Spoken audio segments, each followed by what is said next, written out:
Alors, la lecture biblique est dans l'Évangile selon Luc, chapitre 5, le verset 1 à 11. Je vous invite à vous lever si vous le désirez.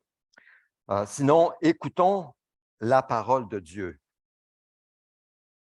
Un jour, Jésus se trouvait au bord du lac de Génézareth et la foule se pressait autour de lui pour entendre la parole de Dieu. Il vit au bord du lac deux barques. Les pêcheurs en étaient descendus pour laver leurs filets. Il monta dans l'une de ces barques qui appartenait à Simon et il le pria de s'éloigner un peu du rivage, puis il s'assied de la barque. Il enseignait la foule. Quand il eut fini de parler, il dit à Simon, « Avance là où l'eau est profonde et jetez vos filets pour pêcher. » Simon lui répondit, « Maître, nous avons travaillé toute la nuit sans rien prendre, mais sur ta parole, je jetterai les filets. » Ils les jetèrent et prirent une grande quantité de poissons et leurs filets se déchiraient. Ils firent signe à leurs compagnons qui étaient dans l'autre barque de venir les aider. Ils vinrent et remplirent les deux barques au point qu'elles s'enfonçaient. Sur ta parole, je jetterai les filets. Seigneur, qu'est-ce que tu nous dis aujourd'hui? Personnellement, à chacun de nous ou à l'Église. Que nous dis-tu? Parle, Seigneur, nous voulons être à ton écoute. Le texte continue. Quand il vit cela, Simon-Pierre tomba aux genoux de Jésus et dit, « Seigneur, éloigne-toi de moi, parce que je suis un homme pécheur. » En effet, lui et tous ceux qui étaient avec lui étaient remplis de frayeur à cause de la pêche qu'ils avaient faite. Il en allait de même pour Jacques et Jean, les fils de Zébédée, les associés de Simon. Jésus dit à Simon, « N'aie pas peur. Désormais, tu seras pêcheur d'hommes. » Alors, ils ramenèrent les barques à terre, laissèrent tout et le suivirent. Que Dieu bénisse sa parole. Vous pouvez vous asseoir.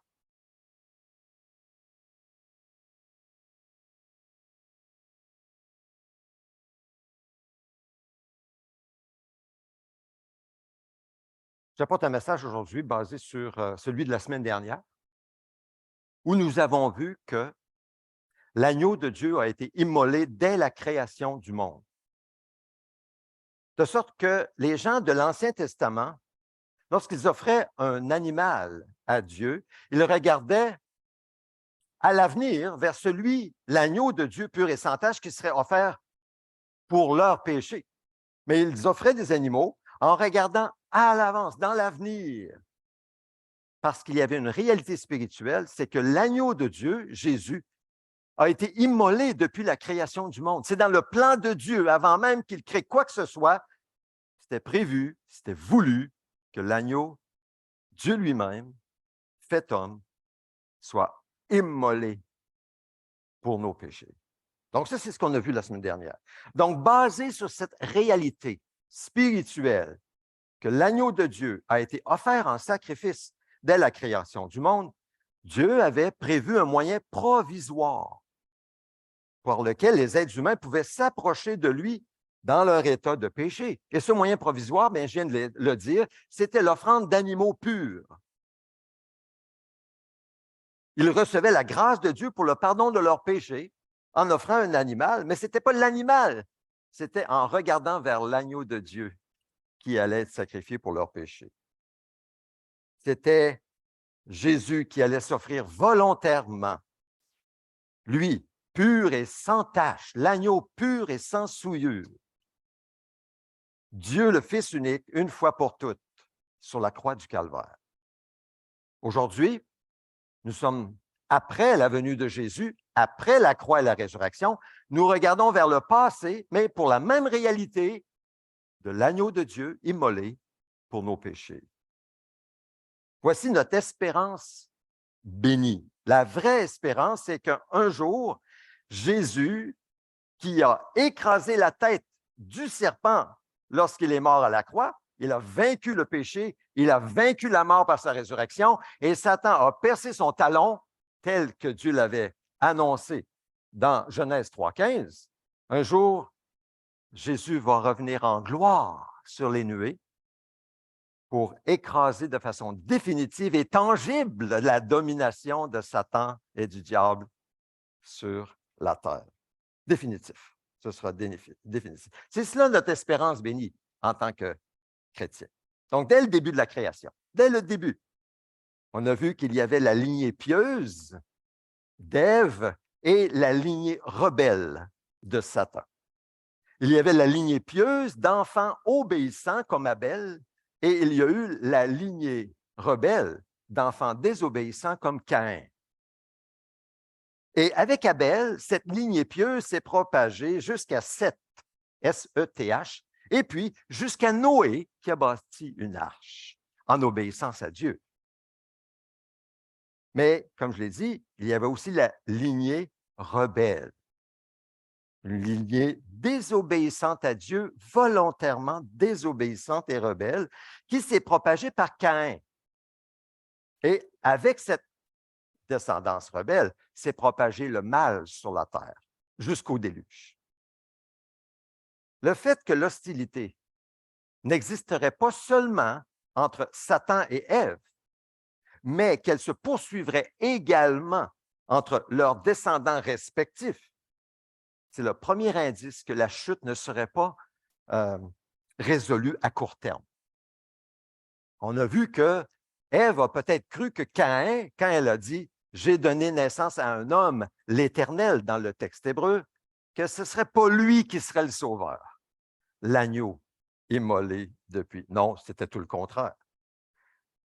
Alors, il y aurait donc une lutte permanente entre les deux lignées, la lignée pieuse et la lignée rebelle. Et cela devient évident dès la naissance de Caïn et d'Abel, son frère. En commençant par les enfants d'Adam et Ève, nous voyons les deux lignées en hostilité et en inimitié. Ils sont comme en guerre l'un de l'autre. Ils sont opposés l'un de l'autre. Ils sont en lutte. Caïn, que s'est-il passé? Il est devenu jaloux, envieux d'Abel, parce que Dieu avait accepté l'offrande d'Abel, mais avait rejeté celle de Caïn. Puis nous avons vu que ce n'était pas une question de légumes, c'était une question d'obéissance du cœur. Nous avons vu pourquoi Caïn a été refusé. C'est parce qu'il offrait un sacrifice à sa manière, en suivant sa propre loi, rebelle à Dieu, plutôt que de suivre de façon humble et soumise à Dieu la loi de Dieu. Et Dieu avait déjà démontré à leurs parents que pour être en communion avec lui, il fallait offrir des animaux, parce qu'il avait revêtu la nudité de leurs parents avec des animaux. Donc Dieu a lui-même offert le premier sacrifice d'animaux. Donc Abel servait Dieu à la manière de Dieu. Il suivait la loi de Dieu. Il se soumettait à la parole loi de Dieu. Caïn était rebelle à Dieu. Ainsi, bien qu'averti clairement par Dieu de se rendre maître de ses émotions et de résister à ses tentations de péché, Caïn a commis le mal. Il a sournoisement attaqué et tué son frère dans les champs dans un accès de rage. Et puis il a caché Abel dans la terre. C'est ce qu'on lit ici. L'Éternel dit à Caïn, « Pourquoi es-tu irrité? Pourquoi arbores-tu un air sombre? » Parce que Dieu avait rejeté l'offrande de Caïn. Certainement, si tu agis bien, tu te relèveras. Si, en revanche, tu agis mal, le péché est couché à la porte, et ses désirs se portent vers toi, mais c'est à toi de dominer sur lui. Cependant, Caïn dit à son frère Abel, « Allons dans les champs. » Et alors qu'ils étaient dans les champs, il se jeta sur lui et le tua.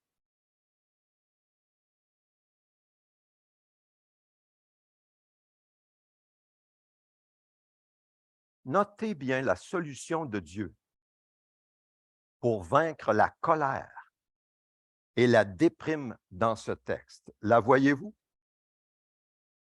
Quand nos émotions sont dans le tapis, quand on dit en bon québécois, on est down.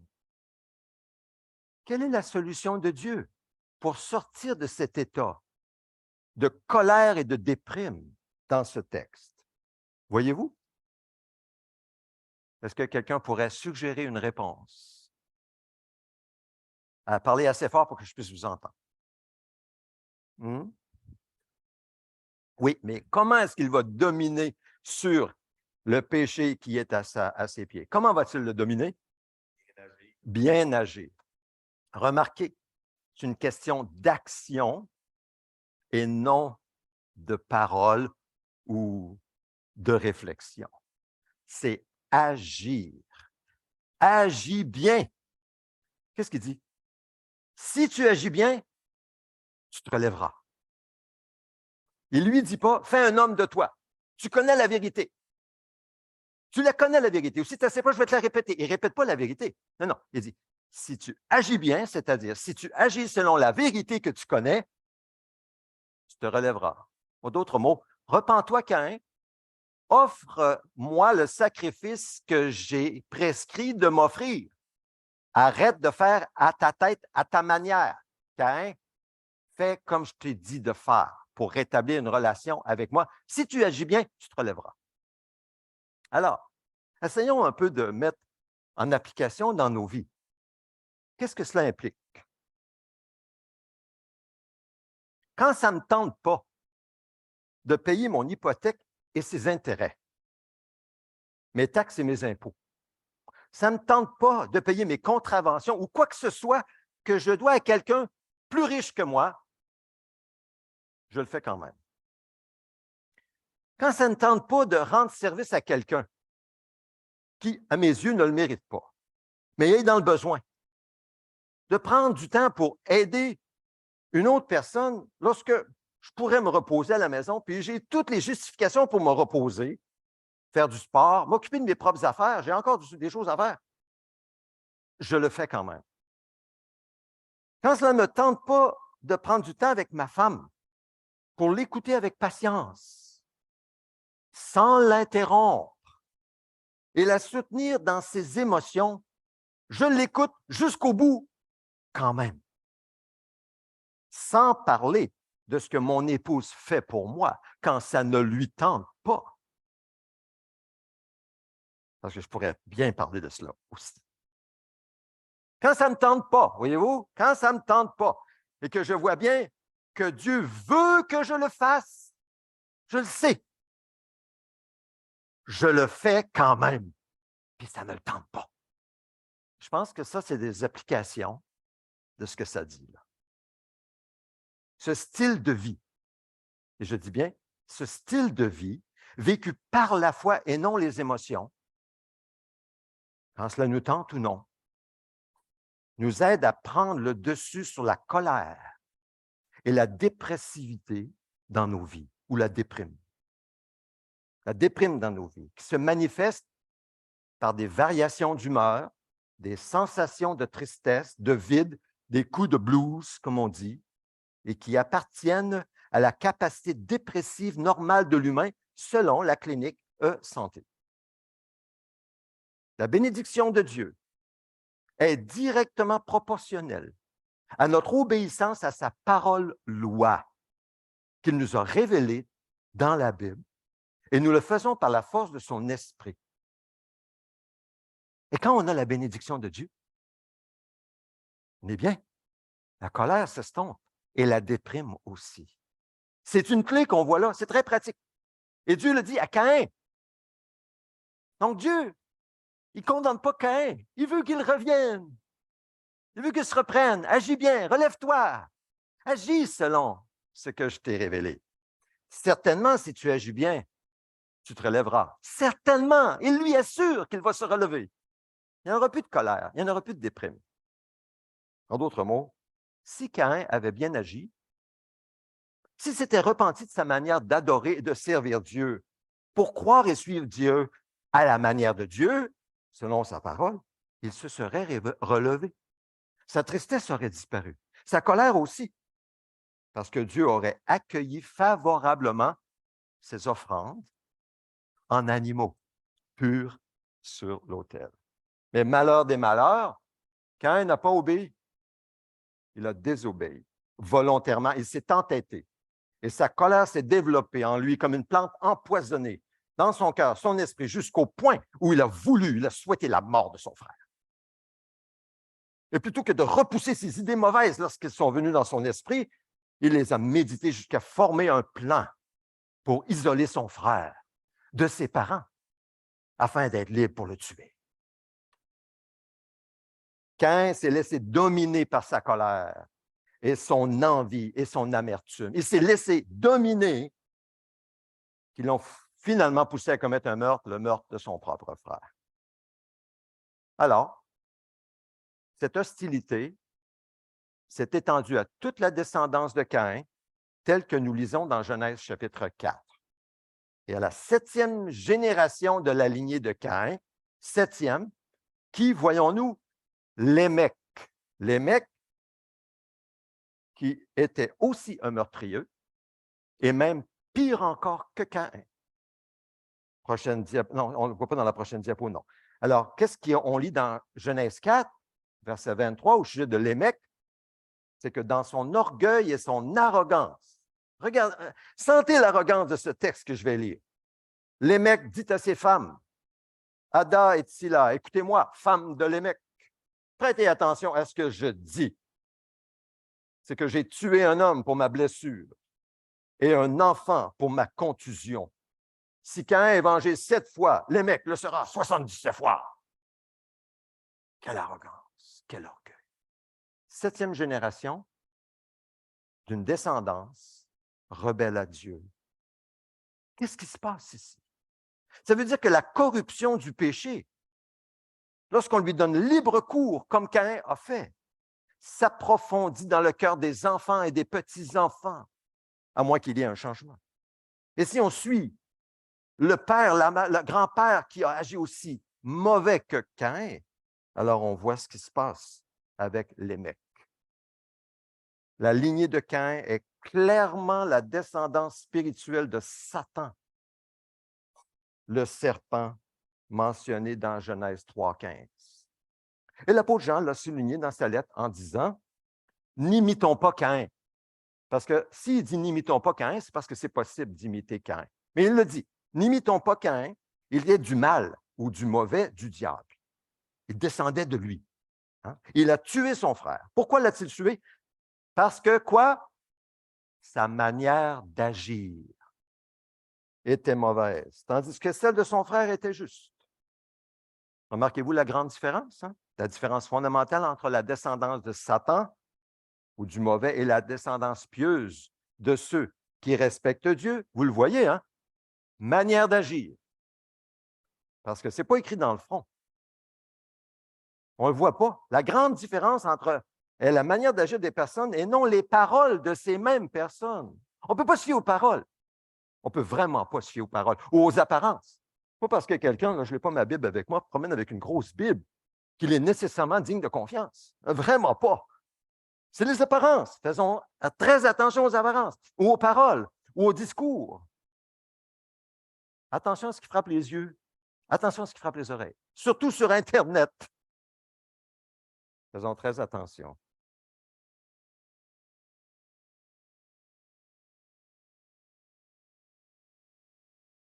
Méfiez-vous des prétendus prophètes. Prochaine diapo. Ils viennent à vous en vêtements de brebis. Au-dedans, ce sont des loups voraces. Vous les reconnaîtrez à leurs fruits. Cueille-t-on des raisins sur des ronces ou des figues sur des chardons? Moi, la manière dont je comprends cette phrase, c'est que si tu parles avec quelqu'un, là, tout d'un coup, ça pique. Bien, fais attention.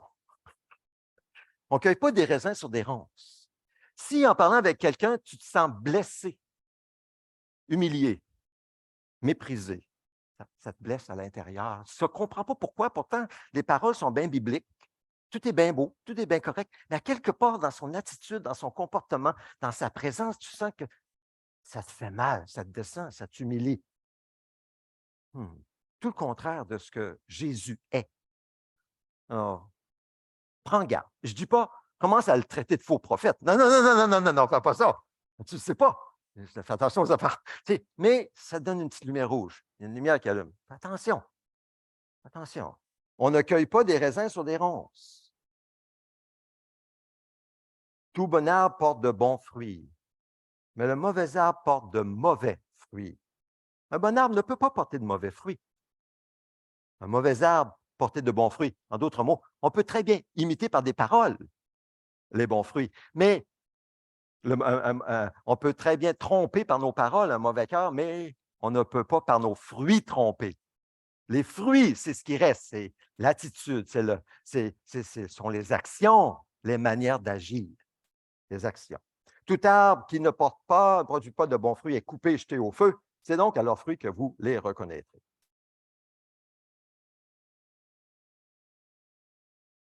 Souvenons-nous de ce que Jésus a dit aux Juifs instruits et très considérés par les gens de son époque, les pharisiens, les spécialistes de la loi, les érudits de la loi de Dieu, qui pourtant avaient déjà démontré au chapitre 8 de Jean une certaine foi en Jésus. Mais il leur dit, vous avez pour père le diable et vous voulez accomplir les désirs de votre père. Prochaine diapo. Il a été meurtrier dès le commencement. Il ne s'est pas tenu dans la vérité parce qu'il n'y a pas de vérité en lui. Lorsqu'il profère le mensonge, il parle de son propre fond car il est menteur et le père du mensonge. Donc, qu'est-ce qu'il dit? Vous avez pour père le diable. Il dit ça à qui? À des pharisiens, des spécialistes de la loi. Est-ce que Jésus nous le dirait aussi aujourd'hui? Jésus nous donne ici deux exemples sur les mauvaises manières d'agir de ceux qui sont de la descendance de Satan. Et quelles sont-elles, voyez-vous dans le texte? Les deux mauvaises manières d'agir typiques de la descendance de Satan.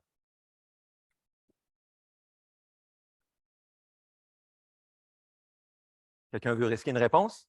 France? David? Oui, le meurtre et le mensonge. Maintenant, peut-être que vous vous dites, ouais, le meurtre et le mensonge, c'est les caractéristiques de descendance de Satan. Il faut bien que j'avoue que dans ma vie, j'ai menti. Ouais. Mais je n'ai jamais tué personne. Or, au moins, ça, je n'ai jamais tué personne. Au moins, je ne suis pas un meurtrier. Mais j'ai menti. Là, je l'admets. C'est vrai. Mais j'aimerais nous rappeler à tous, à nous, chacun de nous, que Jésus, qui a parfaitement interprété la loi de Dieu, a dit, vous avez appris qu'il a été dit aux anciens, tu ne commettras pas de meurtre. Celui qui commet un meurtre mérite de passer en jugement. Mais moi, je vous dis, tout homme qui se met sans raison en colère contre son frère mérite de passer en jugement.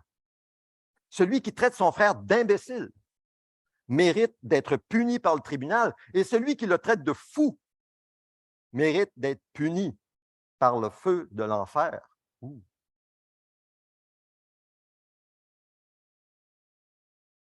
Ça veut dire que Jésus est en train de dire ici que se mettre en colère contre son frère ou sa sœur, hein, dans le couple, ou un enfant, les enfants, lui traiter d'imbécile, d'idiot, d'idiote, de tête vide, de fou, de folle, est aussi grave que le meurtre et mérite le feu de l'enfer.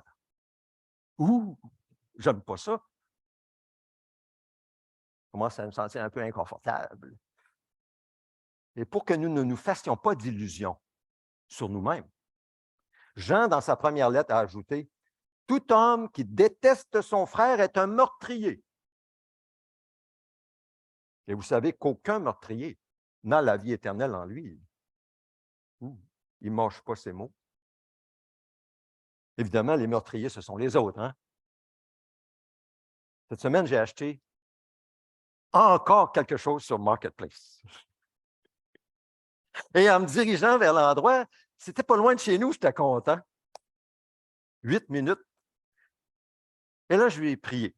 J'ai dit, Seigneur, je savais c'était qui parce que selon ce que j'avais écrit sur Marketplace, c'était une dame. Là, je l'imaginais dans la cinquantaine, seule. Donc, je commence à me préparer. Je garde la voiture, je descends de la voiture, il faisait beau, puis là, je monte vers la porte centrale, c'est un grand complexe d'appartements. Là, j'entends du balcon un homme qui dit, « Monsieur, est-ce que vous êtes venu pour le GPS? » J'ai dit, « Oui. » Il dit, « Attendez, je vais vous rejoindre en bas. » Là, je le rencontre en bas, il me montre le GPS. Je regarde, très beau, très propre, c'est en plein ce que je voulais. Et puis, un homme d'à peu près 80, 4 ans environ, mais en bonne forme. Et puis, dans la conversation, on parle un peu de tout et de rien, on fait des blagues un peu. Conversation bien ordinaire. Tout d'un coup, il me dit, vous, il me parle à moi. Moi, j'avais demandé, Seigneur, dans ma prière, Seigneur, ouvre une porte. Mais là, je m'attends à rencontrer une femme, ce ne sera pas la grosse conversation. Mais là, c'était un homme. Ouvre une porte, Seigneur. Fait que là, on est en train de parler, j'ai donné mon argent, et puis il dit, vous, monsieur, vous habitez où? Il dit, j'habite à Sillery. Ah, comme ça, vous êtes une bonne personne. Bon. Là, je me dis, on peut-tu ouvrir la porte mieux que ça? Et là, j'ai dit, vous savez, Jésus a dit que Dieu seul est bon. Là, je lui dis, êtes-vous bon, vous? Il dit, oui. J'ai dit, vous n'avez jamais fait de mal? Il dit, non. J'ai dit, c'est évident que j'ai un aveugle spirituel devant moi. C'est évident. Mais là, je ne le quitte pas comme ça, tu sais. J'ai dit, tout le monde, on sait qu'il n'y a personne de parfait. Êtes-vous d'accord avec ça? Il dit, ben oui, il n'y a personne de parfait. Fait que là, si vous n'êtes pas parfait, s'il n'y a personne de parfait, vous n'êtes pas parfait, mais seulement ceux qui sont parfaits rentrent au ciel. En fait, j'ai dit, il y a un seul qui était parfait, c'est Jésus. Là, je raconte l'Évangile. Il est venu, il a vécu une vie parfaite, il a porté nos péchés à la croix. J'ai dit, lavez-vous comme avocat, parce que vous n'êtes pas parfait. Mais croyez-le ou non, tout ce que je disais, il tournait ça à la blague. Il tournait ça à la blague. Il riait de tout ça. Je parle de la vie éternelle, la mort spirituelle. Je lui dis qu'il ne peut pas rentrer au ciel. Il n'y a aucun fondement pour rentrer au ciel. Je lui dis qu'il y en a un qui est parfait, qui a pris sa place à la croix, qui est mort pour lui. Puis il tourne tout ça à la gloire, à la blague. Puis à la fin, quand je lui dis encore une fois quelque chose, il dit, ben là, vous m'excuserez, j'étais en train de dîner, il faut que je remonte. Il est 11h moins 20. Il était en train de dîner. Je n'ai pas dit un mot, il devait dîner de bonne heure, mais on voit que là, il a voulu juste sortir de la situation. C'est évident. Oh. J'ai quitté en disant, mais en tout cas, monsieur, n'oubliez pas, vous avez besoin d'un avocat. Puis j'ai prié en retournant chez nous, Seigneur, fais tourner ça dans sa tête jusqu'à sa mort. S'il vous plaît, fais tourner, et je le demande encore maintenant, Seigneur, fais tourner ça dans sa tête jusqu'à sa mort. Il a besoin d'un avocat, et c'est toi l'avocat. Incroyable. Voyez-vous, cet homme, il ne se voit vraiment pas comme un meurtrier, hein? C'est comme la majorité des gens aujourd'hui. Et ils en sont convaincus. Ils vont avoir toute une surprise quand ils rencontrent Dieu. Parce que Dieu dit dans sa parole qu'ils sont des meurtriers. En fait, c'est écrit dans Jacques, vous désirez et vous ne possédez pas, vous êtes meurtriers et jaloux.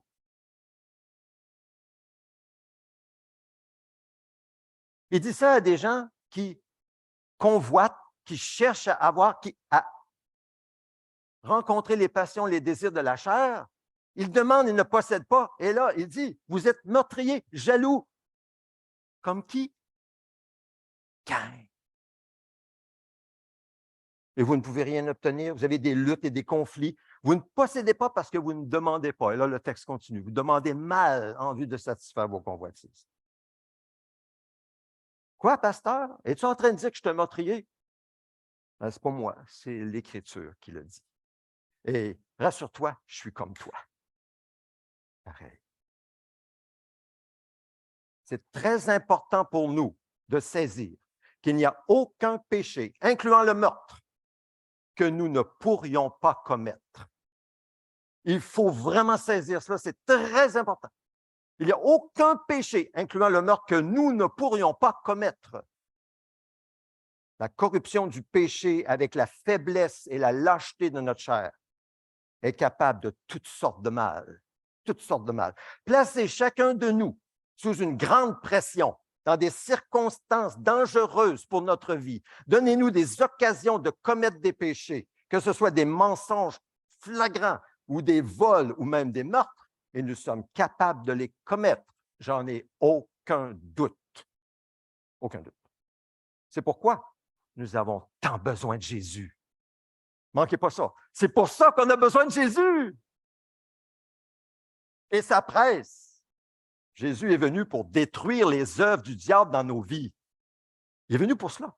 Donc, on en a besoin et de demeurer en lui. Et il le fait par son esprit, il le fait dans nos propres cœurs d'abord. Donc, sachons reconnaître, confesser, renoncer aux œuvres du diable, toutes les œuvres du diable dans nos vies. Exemple, David dans l'Ancien Testament. Un homme selon le cœur de Dieu qui faisait toutes les volontés de Dieu, mais dont l'orgueil a aveuglé ses yeux jusqu'au point où il a comploté pour faire tuer un innocent sur le champ de bataille et d'autres avec lui parce qu'il avait couché avec sa femme et sa femme s'est trouvée enceinte. Si David a glissé, penses-tu que tu ne peux pas glisser? Que je ne peux pas glisser? Je peux personnellement témoigner sans hésiter et avec honte que j'étais un homme qui mentait régulièrement avant de connaître le Seigneur dans ma vie. Le plus souvent, évidemment, pour me sortir de situations embarrassantes, désagréables, je mentais. J'étais sans l'ombre d'un doute. Oui, moi, un descendant de la lignée de Satan. Parce que j'accomplissais ses œuvres. Et Jésus avait raison pour moi de dire, tu as pour père le diable et tu fais ce que ton père a fait. Tu mens. Oui, c'est vrai. Je pense qu'il y avait des douleurs émotionnelles dans mon cœur, un profond complexe d'infériorité. Donc, je n'étais pas capable de faire face au fait que j'étais moins que l'image que je voulais avoir devant mes amis. Donc, je mentais, je manipulais, je trichais. Tout ce genre d'œuvre de ténèbres. Oh oui, je le fais, je le dis. Mais Dieu m'a fait grâce. Hein? Il est entré en moi et il a créé quelqu'un de nouveau en moi. Il m'a donné une nouvelle hérédité. Et c'est ça que Jésus vient faire en nous. Pas juste, on va polir un peu ce qui est presque parfait. Non, non, il m'a donné une nouvelle hérédité, une nouvelle créature. Et c'est justement ce qui est écrit. Si quelqu'un est en Christ, il est une nouvelle créature. Les choses anciennes sont passées, voici, toutes choses sont devenues nouvelles. Donc, je ne suis plus le même homme. Pourquoi?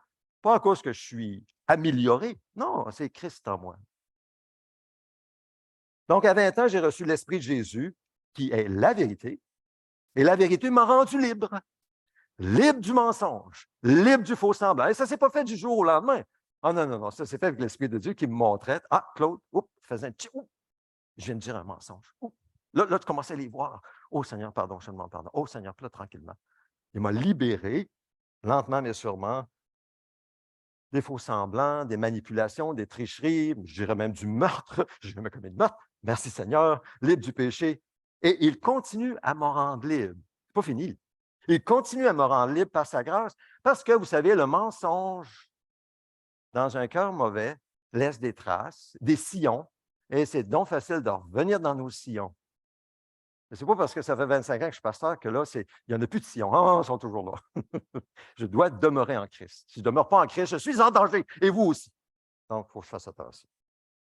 En conséquence, celui qui dit qu'il a reçu Jésus, il dit qu'il a fait une prière de repentance. Il s'est avancé en avant lors d'un appel.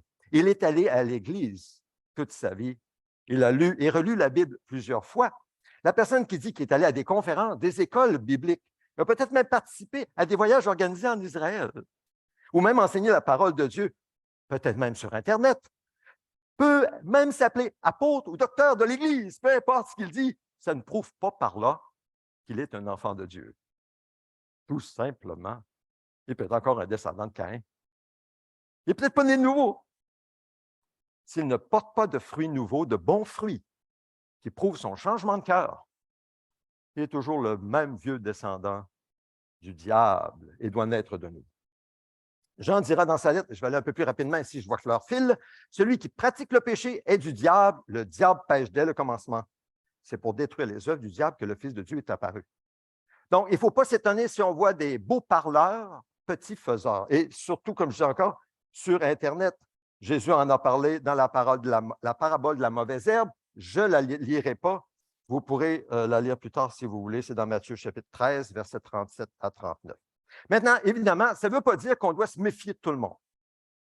Ça ne veut pas dire de ne pas faire confiance à personne. Ça ne veut pas dire de ne pas s'ouvrir à personne, d'entretenir une genre de paranoïa en étant toujours sur nos gardes parce que c'est peut-être quelqu'un qui est un faux prophète. Non, ça ne veut pas dire ça. Évitons cet extrême. Mais en même temps, ne soyons pas naïfs. Il s'agit simplement, c'est simple, de suivre ce que Jésus a dit. Qu'est-ce qu'il a dit? De ne pas nous laisser impressionner par ce qui frappe les yeux. On reconnaît un arbre à ses fruits.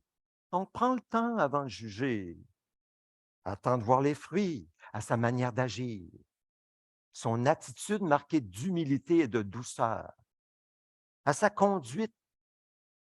Est-ce que tu vois que sa conduite générale, c'est comme celle de Jésus que tu lis dans l'Écriture? Ah, c'est rassurant. Et tu es toujours bien avec une personne comme ça. Il a toujours le temps de t'écouter. Hein? Puis même si tu lui dis que tu n'es pas parfait, ben, il sait qu'il ne l'est pas non plus, puis il peut te comprendre, prier pour toi. Maintenant, évidemment, il faut aussi prendre garde au discours des personnes. Là, j'ai mis beaucoup d'accent sur les fruits, mais il faut aussi prendre garde des discours parce que lorsqu'un homme s'autoproclame prophète et se place au-dessus de tous comme le seul prophète de Dieu digne de confiance sur la terre présentement, il faut s'en méfier, évidemment, sans même savoir si son comportement est comme celui de Jésus-Christ. Et là, vous allez dire, mais oui, mais là, ça n'existe pas des gens comme ça. Nous avons reçu cette semaine un dépliant en couleur dans notre boîte à lettres d'une personne qui se dit prophète et un message qui condamne l'Occident sur l'argent. Vous l'avez peut-être reçu. Je ne sais pas où il trouve l'argent. Hein? Il doit en avoir pour pouvoir produire autant de fascicules couleurs comme ça. Mais il s'autoproclame prophète selon une vision reçue d'un ange en 1993. Je lisais ça. Qui fait de lui, selon ce qui est écrit, le seul prophète digne de confiance sur la terre présentement. Oh. Disons que ce n'est pas l'humilité qui l'étouffe. Cet homme d'une 50 d'années voit la Bible comme le rétroviseur d'une voiture ou un livre d'histoire. Pour lui, la Bible, c'est un vestige de la préhistoire chrétienne et judaïque et ne peut en aucune manière donner la vie éternelle. Bang! Il brûle toutes les versions de la Bible qu'il trouve dangereuses pour la foi, l'exemple de la Tob, la King James, la Thompson, la Scofield, la Louis II. Ouais, ça va mal aller ici. Cet homme redéfinit ce qu'est la parole de Dieu, faisant la différence entre la parole de Dieu, la théologie, etc. Il redéfinit la divinité de Jésus. Alors, les discours, il ne faut pas se fier à ce discours-là, mais pas du tout. À mon avis, c'est un exemple de ce que Paul écrit aux Philippiens quand il dit, là, je vais aller rapidement, que personne par un goût de fausse humilité ou du culte des anges ne vous prive de la victoire. Plongez dans ses visions. Un tel homme est sans raison enflé d'orgueil, sous l'effet de ses pensées toutes humaines. Il ne s'attache pas à celui qui est la tête. Là. Si vous êtes mort avec Christ aux principes élémentaires qui régissent le monde, pourquoi vous, comme si vous viviez dans le monde, vous soumettez-vous à toutes ces règles? Ne prends pas, ne goûte pas, ne touche pas. C'est ça. Elles ne concernent que des choses destinées à disparaître dès qu'on en fait usage. L'argent, par exemple. Ah oui? Et lui, il condamne l'argent. Il dit, bah, c'est genre, je passe là. Donc, on revient, je veux terminer. Je regarde un peu combien il me reste. Ah, êtes-vous bon pour encore 2 minutes? OK, encore bon. Alors, cette prochaine diapo, eut lui aussi un fils et il l'appela Énoch. C'est alors que l'on commença à faire appel au nom de l'Éternel. Alors, écoutez bien ici, c'est très important parce qu'on arrive avec une application pour nos vies, surtout ceux qui ont des enfants et des petits-enfants. Alors que le chapitre 4 décrit la descendance spirituelle de Satan par l'intermédiaire de Caïn qui nous amène jusqu'à Lémec, le chapitre 5 décrit la lignée pieuse d'Ève par l'intermédiaire de Seth jusqu'à Enoch. Remarquons comment Moïse oppose les deux lignées. La 7e personne de la lignée de Caïn, Lémec, la 7e personne de la lignée de Seth, Enoch, qui marchait en communion avec Dieu. Enoch marcha avec Dieu 300 ans après la naissance de Methuselah, et il eut des fils et des filles. Enoch vécut en tout 365 ans. Enoch marcha avec Dieu, puis il ne fut plus là parce que Dieu l'avait pris. Donc, nous voyons en Enoch tout l'inverse. L'inverse. de Lémec. Nous voyons la piété et l'obéissance par la foi en la parole loi de Dieu produire un homme au bout de 7 générations qui marche avec Dieu d'une manière si profonde que Dieu vient le chercher pendant sa brève vie de 365 ans. Brève, évidemment, comparé à son père qui est mort d'une mort naturelle à presque 1000 ans. Tel est l'impact de la vie d'obéissance et de la foi de parents chrétiens aujourd'hui. Ils donnent à leurs enfants un bien meilleur fondement qu'ils ont reçu, eux. Non? Ben oui. Pour que leurs enfants puissent, s'ils marchent avec Dieu, aller encore plus loin avec Dieu, dans une relation plus profonde avec Dieu, avoir un impact plus grand pour Dieu, s'ils obéissent à Dieu, dans la piété et la sainteté, en suivant Jésus toute leur vie. Et puis leurs enfants, s'ils ont des enfants et continuent dans la même lignée, les petits-enfants vont avoir un meilleur fondement encore que les enfants parce qu'ils vont voir leurs parents aller de plus en plus consacrés pour vivre pour Dieu. Au bout de 7 générations, ça donne un Lémec. Non, j'espère que vous écoutez. Enoch. Évidemment, ce ne sont pas tous les enfants de véritables chrétiens nés de nouveau qui marchent dans les voies de leurs parents, malheureusement. Ça ne veut pas dire qu'on arrête de prier, on continue à prier. Mais ils ont tout, car chaque enfant a la capacité de se rebeller et de désobéir en suivant ses propres instincts ou sentiments plutôt que Dieu. Et c'est aussi ce qui s'est passé avec la lignée pieuse de Seth.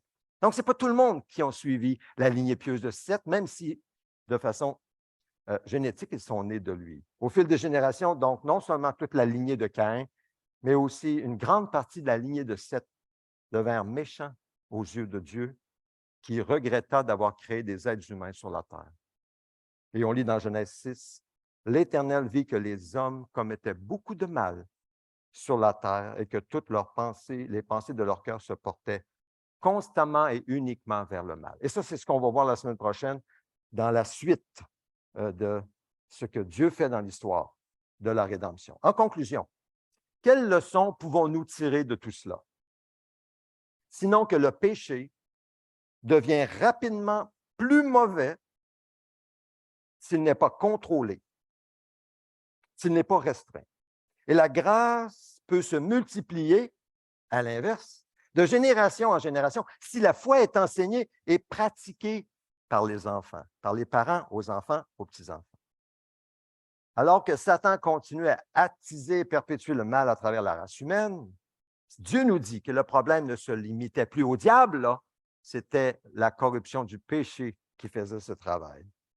Donc, le cœur humain est devenu lui-même corrompu, mauvais, à cause du péché qui était pratiqué de père en fils. Donc, l'homme ne pouvait plus se corriger, il devenait de plus en plus mauvais, livré à son péché, corrompu, lorsqu'il n'était pas contrôlé. D'où l'importance, pour nous, les parents, de discipliner vos enfants dans les voies du Seigneur. C'est très important à cause de la nature humaine. Très important. Et aussi des anciens envers ceux qui pratiquent le péché dans l'Église. C'est très important pour des anciens d'exercer la discipline dans l'Église aussi. Pour la correction, mais pas pour la punition, mais pour ramener le fautif vers Dieu, car son âme est en danger. Je n'irai pas plus parce que je n'ai pas de temps pour développer. Les parents sont appelés à faire des disciples de Jésus de leurs enfants. Mais c'est aux enfants à obéir. Ils ont leurs responsabilités. Et nous sommes tous, parents ou non, engagés à faire des disciples de ceux vers qui Dieu nous envoie. Je termine avec une question. Seigneur, comment dois-je faire de mon enfant ou petit-enfant un disciple de Jésus? Comment, Seigneur? Alors écoutons en silence, et si vous n'êtes pas un parent, deuxième question, pour qui veux-tu que je prie et que j'encourage pour qu'il ou elle devienne meilleur disciple de Jésus? Donc, prenons quelques instants de prière devant cette question et écoutons ce que le Seigneur nous donne. Que le Saint-Esprit, oui, Seigneur, tu es présent au milieu de nous, parle à nos cœurs. car tu es un Dieu qui est bon et qui parle à nos cœurs. Au nom de Jésus, amen.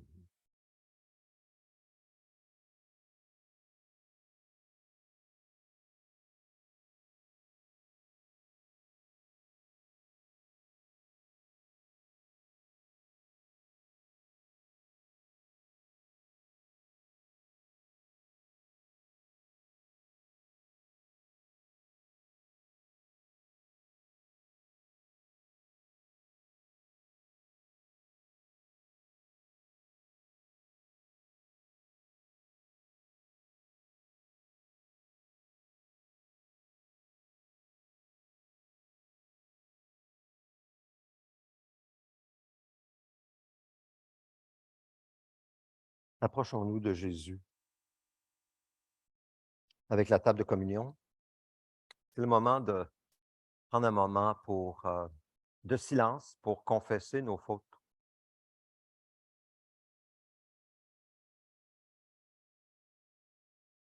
Car Dieu est fidèle et juste de nous les pardonner et de nous purifier de toute iniquité. Donc, nous ouvrons la table du Seigneur pour tous ceux et celles qui ont Jésus comme Seigneur et Sauveur, qui sont en communion avec lui, qui reconnaissent leurs péchés pour y renoncer avec la force de Dieu. Donc, je vous invite à venir chercher une petite coupe.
Du pain sans levain.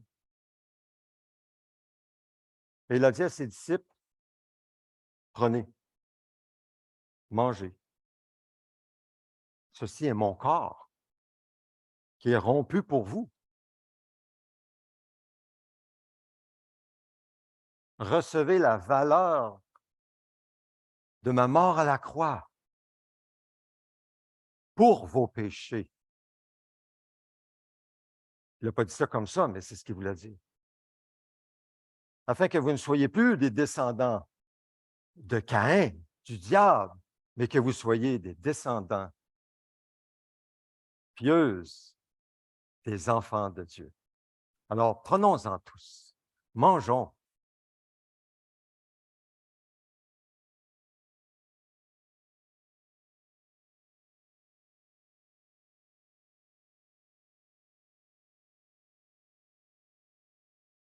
Seigneur Jésus, en prenant ce pain,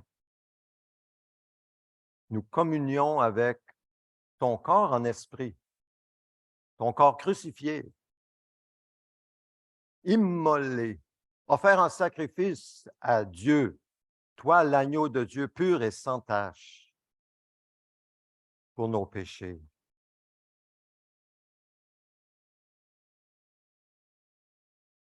Merci pour ce salut. C'est ta manière, Seigneur Dieu, de nous sauver et nous y soumettons avec foi et obéissance, avec action de grâce. Amen. Et ensuite, Jésus a pris la coupe d'action de grâce, pour rendre grâce à Dieu. Et il a dit, prenez, buvez, le sang de la nouvelle alliance, offert pour vous.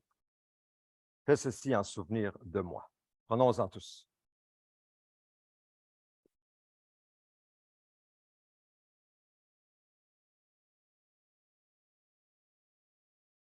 Prions le Seigneur.